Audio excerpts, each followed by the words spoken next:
Fala aí, Flamengo, saudações rubro-negras.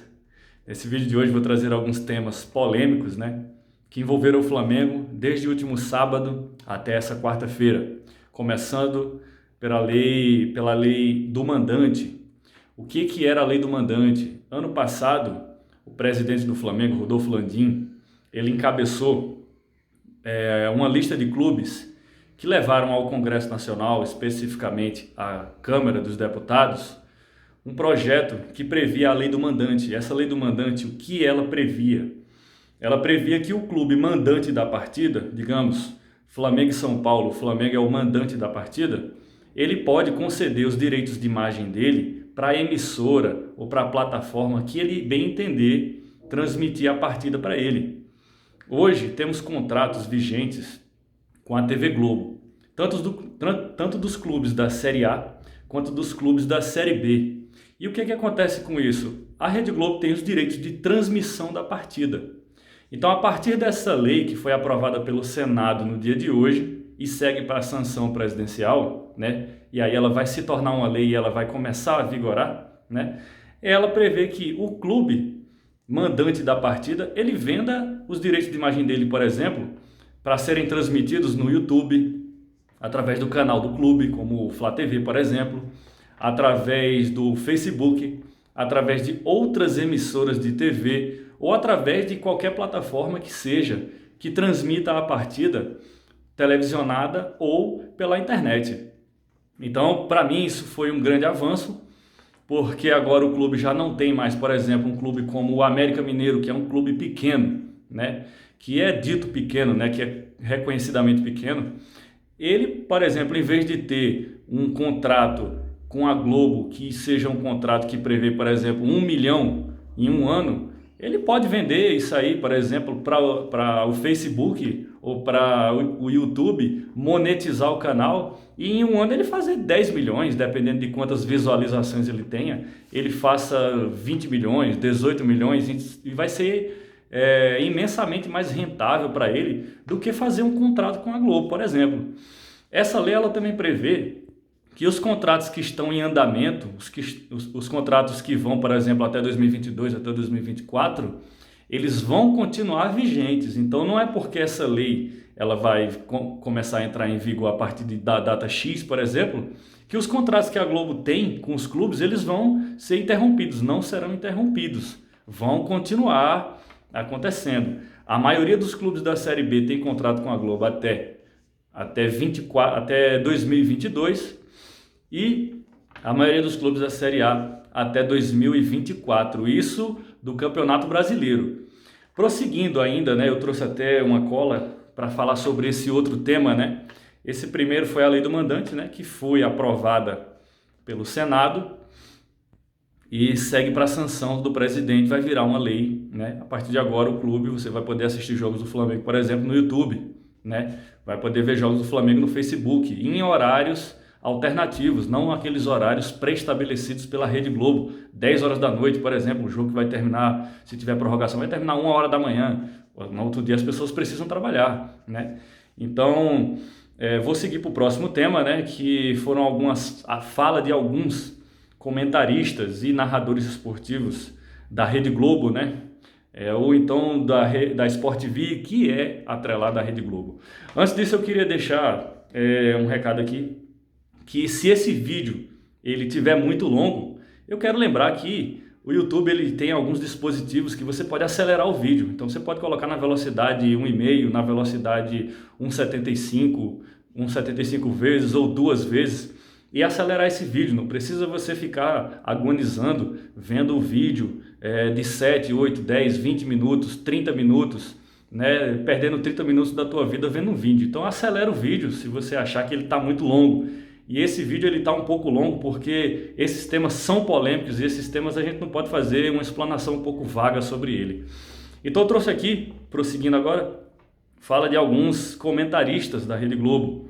Vou começar primeiro por Casa Grande. Ele diz o seguinte, estou com a cola aqui, Ele diz o seguinte: vou aconselhar o Davi Luiz a não vir para o Brasil, ou seja, a não assinar contrato com o Flamengo.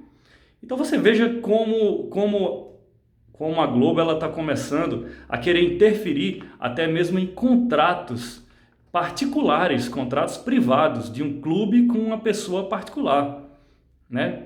Veja esse outro aqui do narrador Villani, do Sport TV. Ele diz: se eu sou o Pedro, peço para sair no final da temporada. E terminando com o Roger, né, que foi atleta do Fluminense, do Corinthians, jogou no Flamengo também, ele diz o seguinte: a diretoria do Flamengo deve ter aconselhado o Renato a não utilizar o Pedro. Então vamos tecer alguns comentários a respeito dessas falas, né, de alguns que são comentaristas e narradores. O Villani, por exemplo, ele diz que se fosse o Pedro no final do ano ele iria embora do Flamengo. Olha só, a Globo ela vai fazer a transmissão de 3 partidas das eliminatórias da Copa do Mundo, né? As 3 serão narradas por Galvão Bueno. Se eu fosse o Villani, eu iria embora da Globo no final do ano, já que essa é a linha de pensamento do Villani. Então vai embora no final do ano, porque quando ele foi contratado, o Villani, ele já sabia que existia o Galvão Bueno na Globo, e ele já sabia que o Galvão Bueno é quem narra a maioria dos grandes jogos da seleção brasileira. Da mesma maneira que quando o Pedro foi contratado pelo Flamengo, ele já sabia que o titular da posição era o Gabigol. Então, assim, isso não foi novidade nenhuma para o Pedro. Quando o Pedro veio por empréstimo da Fiorentina, ele já sabia disso. Ele sabia que o titular da posição era o Gabigol e que o Gabigol era eficiente e era necessário ao clube. Então ele veio para o Flamengo sabendo dessas condições. Da mesma maneira que o Villani foi contratado pela Globo, ele já sabia que o Galvão Bueno tinha essas condições parecidas com a do Gabigol, fazendo um paralelo entre o clube e a Rede Globo, né? Quanto ao Roger, ele fala que a diretoria do Flamengo deve ter aconselhado o Renato Gaúcho a não colocar o Pedro para jogar. Ele fala isso baseado, né, com a fonte que ele tem para falar isso são vozes da cabeça dele. Vozes na cabeça do Roger dizem que ele ouviu, que ele acha que a diretoria do Flamengo aconselhou o Renato a isso. Isso aí, ele tá achando que isso é uma coisa que pode estar acontecendo. Isso é um desserviço, como o próprio Braz falou em entrevista, é uma coletiva de imprensa essa semana. Isso é um desserviço. Ele não sabe, ele está achando. Então, a fala desses 3 personagens aqui, elas deixam muito claro que a linha editorial da Globo, né, ela está voltada a essa linha de raciocínio. Qual linha de raciocínio? Atacar o Flamengo, né? E você perceba que desde a época do Ninho, desde a época do Bandeira de Melo, agora com Rodolfo Landim, o Flamengo encabeçando o que eu falei, o tema anterior que eu falei, que era a lei do mandante, né?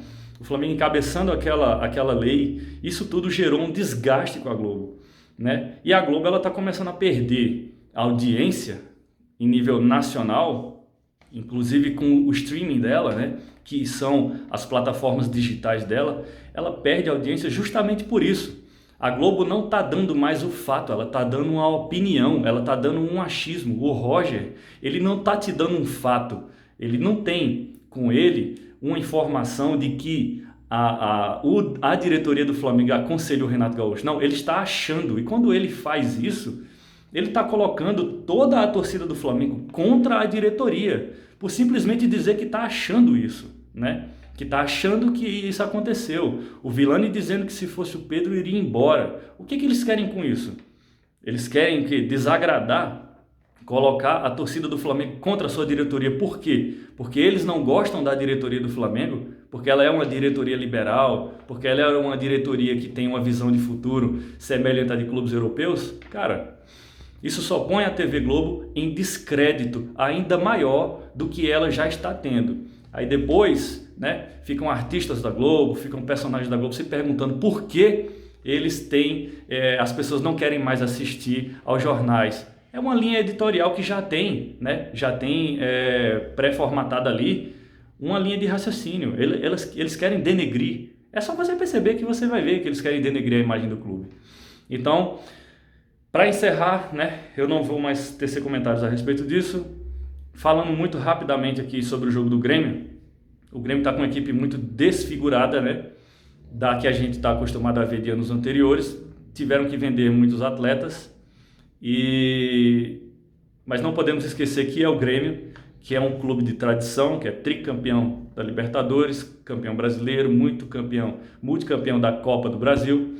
Então deve-se respeito à equipe do Grêmio, que ela é perigosa sim, está vivendo um mau momento, mas o Flamengo tem uma mania de querer ressuscitar morto.